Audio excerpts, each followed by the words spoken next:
अस्सलाम वालेकुम नाज़रीन, प्रोग्राम हक़ाइक़नामा के साथ मैं हूं आपका होस्ट कलीमुल्लाह खां बारी। तो जनाब, पाकिस्तान के अंदर अंदरूनी और बैरूनी महाज खुल चुके हैं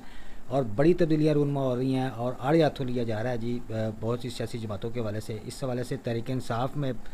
पंजाब के अंदर बड़ी तब्दीलियाँ रूनमा हुई हैं और अहदेदार चेंज कर दिए गए हैं। इस हवाले से गुफ्तगू करेंगे। तो आप लोगों से इल्तमास है, जिन लोगों ने चैनल को लाइक नहीं किया, सब्सक्राइब नहीं किया, वो ज़रा कर लें ताकि बर वक्त उन तक खबरें पहुँच सके। तो बात जी खबर पहले देंगे हम आपको। तो पहले बताएंगे जी बैरूनी महाज के ऊपर जो इस वक्त हमारा दुश्मन मुल्क भारत जो है जी एक दफ़ा फिर जंग के हवाले से अपनी सरगर्मियाँ तेज़ करता जा रहा है और आए रोज़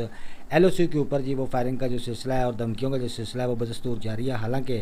0-6 का जो मुकाबला है वो बदस्तूर बरकरार था और उसको इलम भी था कि 6-0 के बाद अब कोई गुंजाइश नहीं है। और इस बार अगर भारत ने ये सोचा कि पाकिस्तान पर हमला करने का, तो मेरा ख्याल है ये 6-0 से नहीं, ये 60-0 में भी बदल सकता है। तो दूसरा जी मुहाज अफ़गानिस्तान का खुल चुका था, जहाँ पर दहशतगर्दों के ठिकाने बन चुके थे। अफवाज पाकिस्तान ने भरपूर कार्रवाई करते हुए अफ़गानिस्तान के अंदर उन तमाम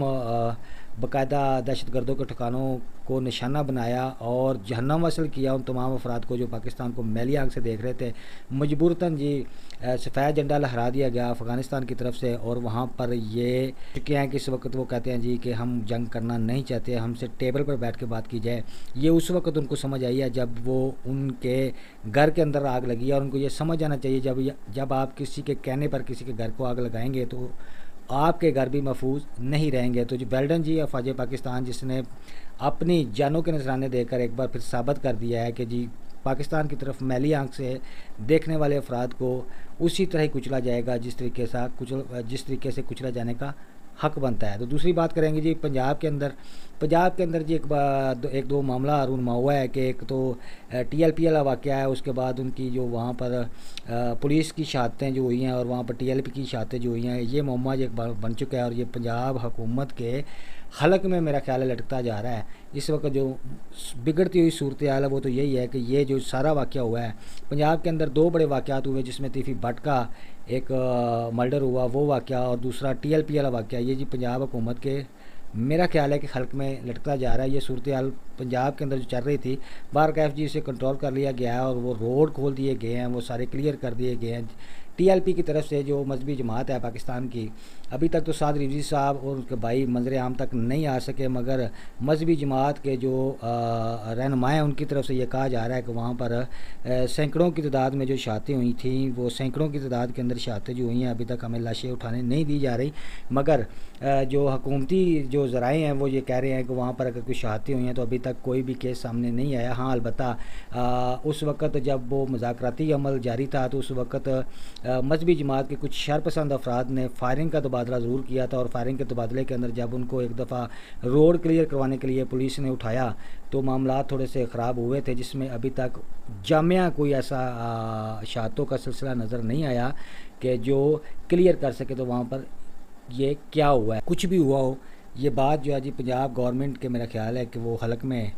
हड्डी की तरह फंस चुकी है। आने वाले इलेक्शन के अंदर पंजाब में ये जो मजहबी जमात का जो इशू है ये नून लीग की हड्डी ज़रूर बनेगा। और दूसरा जी तहरीक इंसाफ की तरफ से पाकिस्तान के अंदर बड़ा घराना समझा जाता था चट्ठा ख़ानदान, उनके सपूत जी मोहम्मद अहमद चट्ठा जो सेंट्रल पंजाब के सदर थे, उनको ओहदे से हटाकर उनकी जगह पर नया एक जो सेंट्रल जो सदर हैं उनको नामज़द कर दिया गया है, जिसके हवाले से जो हमें ख़बर मिली है थोड़ा सा जिक्र करेंगे जी। मोहम्मद अहमद चट्ठा जो सेंट्रल पंजाब के सदर थे, इमरान खान साहब के हवाले से जब वो वज़ीराबाद जब आए तो ये उन पर हमला हुआ तो ये इमरान खान के सिपाही जो थी उस वक्त हमले में भी ज़ख्मी हुए और इमरान खान के साथ डट कर खड़े थे। 11 माह पहले जब इनको सदर सेंट्रल पंजाब बनाया गया और अब तक इन पर 55 मुकदमात दर्ज हुए और बाकायदा तौर पर इनके घर की तोड़ फोड़ भी हुई और बहुत कुछ हुआ, बल्कि सज़ाएँ जो थी वो भी 10-10 साल सुना दी गई। मगर अफसोस का पहलू ये है जो हमें नज़र आ रहा है कि एक ख़ान का सिपाही होने के नाते बाकायदा तौर पर जो यहाँ पे फ़ैसला साज हैं, PTI में जो फ़ैसला साज हैं, उन्होंने एक नोटिफिकेशन जारी कर दिया हालिया रात के अंदर, जिसमें उन्होंने बाकायदा तौर पर वहाँ पर अली इम्तियाज़ वड़ैच जो हैं जी उनको नामज़द कर दिया गया। अली इम्तियाज़ वड़ैच साहब जिनके वालिद साहब रिटायर्ड जनरल हैं, उनके वो साहबजादे हैं, उनको जी वहाँ पे इनकी जगह पे नामज़द कर दिया गया है। हालांकि पंजाब के अंदर जो तंजीम साजी के हवाले से जो उन्होंने मेहनत की थी और पिछले 11 माह के अंदर जो एक सख्त तरीन पीटीआई के लिए दौर गुजरा है, जिस कदर उन्होंने ग्रां कदर खिदमात पेश की और जिस तरीके से उन्होंने तंजीम साजी और मुनज़्ज़म तरीके से ख़ान की जो या पीटीआई की जो पार्टी थी उसको लीड कर रहे थे, इसके ऊपर फौरी तौर पर उन्हें ये कह के मेरा ख्याल है कि वो हटा दिया गया है, या पीटीआई ने ये मुनासिब समझा कि अभी मेरा ख्याल है कि वो ना तो वो बाहर आ सकते हैं, मुकदमात का सामना कर सकते हैं, और ना ही वो इस हवाले से अब पंजाब के अंदर उनकी वो एक्टिविटीज़ नहीं रही। तो मेरा ख्याल है उनको इस हवाले से अगर अफसोस की बात ये है कि पार्टी की तरफ से जो आलिया हमज़ा साहब हैं, जो पंजाब के अंदर जो फ़ैसले कर रही हैं पिछले कुछ दिनों के अंदर से, और उनके जो फ़ैसले हैं अजीब से जो वो चल रहे हैं। और दूसरा जी, राजपूतों के सपूत जी बात करेंगे बिलाल हजाज साहब की, उन्होंने खुद ही पार्टी को नोटिफिकेशन दे दिया और ख़ुद ही उन्होंने ये ज़रूरी नहीं समझा कि मैं, चूँकि उनको पता मेरा ख्याल है ये शायद चल चुका था कि हो सकता है कि मुझे भी ओहदे से हटा दिया जाए, और उन्होंने ख़ुद ही अपना इस्तीफ़ा जी वो मोहतरम सलमान अकरम राजा साहब को पहुँचा दिया गया। और तहरीर के अंदर ये लिख दिया गया है कि मैं पार्टी का मशकूर हूँ कि मुझे 22 नवंबर 2024 को general secretary central of Punjab तरीक़त साहब मुकर्रर किया गया था। इस अरसे के दौरान मैंने अपनी ज़ाती मुफाद और अपनी पसंद नापसंद से बालातर होकर सिर्फ़ और सिर्फ अपने महबूब लीडर जनाब इमरान खान साहब के विजन के मुताबिक सेंट्रल पंजाब में मोबिलाइजेशन और पार्टी की बेहतरी के लिए दिन रात ग्राउंड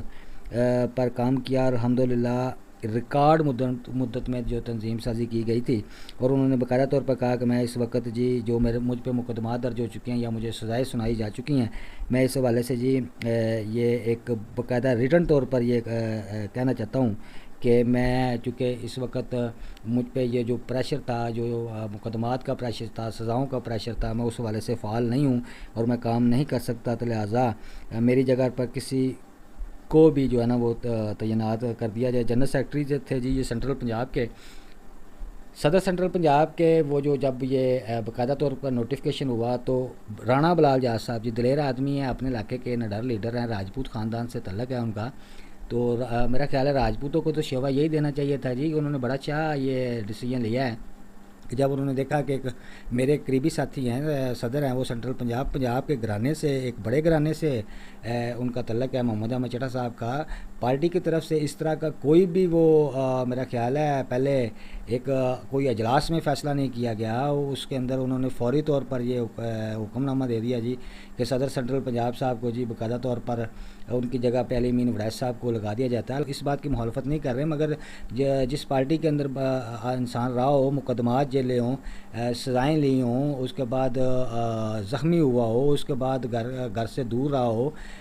घर तोड़वाए हों, ये सारा कुछ किया हो, तो उसके बाद जी बग़ैर किसी पार्टी की मीटिंग के अंदर ये फ़ैसले किए जाते या पार्टी कारकुनों को इत्मीनान में लिया जाता। लाखों लोग लेकर, लाखों वोट लेकर ये लोग असम्बली के अंदर गए हुए हैं, और वो सारे कारकुन जो हैं वो इस वक्त इस हवाले से उनमें इज़्तिराब पाया जा रहा है कि जो पार्टी के सदर हैं जी तहरीक इंसाफ के, या जो जनरल सेक्रेटरी हैं तहरीक इंसाफ के मोहतरम सलमान अकरम राजा साहब, या जो सेंट्रल पंजाब की दूसरी टीम थी, जो या पंजाब की जो दूसरी टीम काम कर रही थी, उनको चाहिए था उनके इतराफ़ के अंदर एक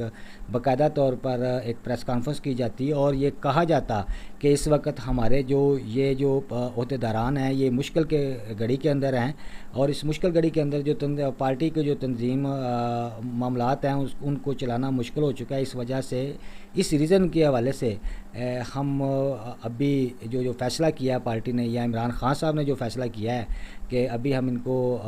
ओहदे से हटा रहे हैं, मगर इसका कतन ये मतलब नहीं है कि इनकी कुर्बानियों को फरामोश किया जाएगा। ऐसा कोई भी पार्टी की तरफ से ये नहीं कहा गया, जिसकी वजह से जो उनके हलके हैं, जिस हलकों से वो इलेक्शन लड़कर वो सारे कामयाब हुए हैं, उनमें इसराफ पाया जा रहा है। और मेरा ख्याल है ये होना चाहिए था कि बाकायदा तौर पर एक प्रेस कॉन्फ्रेंस की जाती जिसके अंदर ये बताया जाता कि अगर हम सेंट्रल पंजाब के अंदर जो तंजीम साजी के अंदर ये सारी उखाड़ बिछाड़ कर रहे हैं खान साहब के हवाले से, इसके पीछे ये रीज़न है। मेरा ख्याल है ये मुनासिब रहता। तो बात कर रहे थे जी अब नए जो सदर है सेंट्रल पंजाब के अली इम्तियाज़ वड़ैच साहब, इनका तल्लक जी वो PPL का 156 से है। तो उन्होंने जी बाकायदा तौर पर शुक्रिया अदा किया है कायदे इमरान खान साहब का, चेयरमैन बैरिस्टर गौर, सलमान अकरम राजा जो जनरल सेक्रेटरी हैं, चीफ ऑर्गेनाइज़र पंजाब जो हैं आलिया हमज़ा मलक, मियाँ असलम इकबाल, मलक अहमद खान बच्चड़, ओन अब्बास का उन्होंने शुक्रिया अदा किया कि उन्होंने एतमाद का इज़हार किया और सेंट्रल पंजाब के सदर मुंतखब किया। 15 साल से वो सियासी सफ़र में ये सच,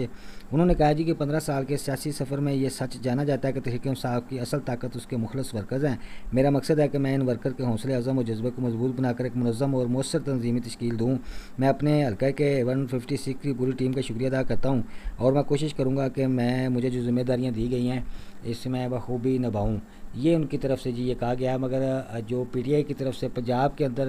जो मामलात है वो मेरा ख्याल है कि पिछले कुछ अरसे से आलिया हमज़ा साहबा देख रही थी, और आलिया हमज़ा साहबा जो है उनको पता होना चाहिए कि जो लोग पुराने थे, मैं सिर्फ आलिया हमज़ा साहबा को ये कहना चाहता हूँ कि जो जिनके सियासी घराने आपकी विदाई से पहले के हैं, आप तो आ जाइए, मगर ये वो लोग हैं पाकिस्तान की सियासत के अंदर जिनके वजह से हुकूमतें जाती रही हैं, हुकूमतें आती रही हैं, ये उन ख़ानदानों से तल्लक़ है और ये वो ईमानदार ख़ानदान है जिसकी गवाही जो अपोजिशन भी दे रहे हैं। और मेरा ख्याल है ये दोनों उहदेदारान जो हैं मोहम्मद अहमद चट्टा साहब और बिलाल आज़ाद साहब, जितना इन्होंने पार्टी के लिए किया है मेरा ख्याल है पंजाब के अंदर कोई भी नहीं कर सका। और मैं दावे के साथ कह सकता हूँ कि इस लेवल का आपने भी नहीं किया होगा जिस लेवल पर ये दोनों नौजवान जो थे वो जो एक्टिव थे और जो पिछले कुछ अरसे से जो कुर्बानियाँ दी गई थी नाकाबिले फरमोश पार्टी के हवाले से, उन्हें कभी भी हल्के की आवाम या पार्टी की आवाम कभी भी फरामोश नहीं कर सकती। तो नाज़रीन, अंदरूनी और बैरूनी तौर पर ये जो मुहाज़ हमें नज़र आ रहे हैं, मेरा ख्याल है इसके ऊपर हुकूमत जो है थोड़ी सी मुश्किल में पड़ती जा रही है। फजलुर रहमान साहब ने भी जी बाकायदा तौर पर वो तबले जंग जो बजाते हैं वो एक दफ़ा फिर बजाना शुरू कर दिया है। तो उस जंग का जो उसके पीछे मफादात जो हैं वो तो मेरा ख्याल है सब लोग समझते हैं कि वो जंग का मकसद क्या है। एक दफ़ा फिर वो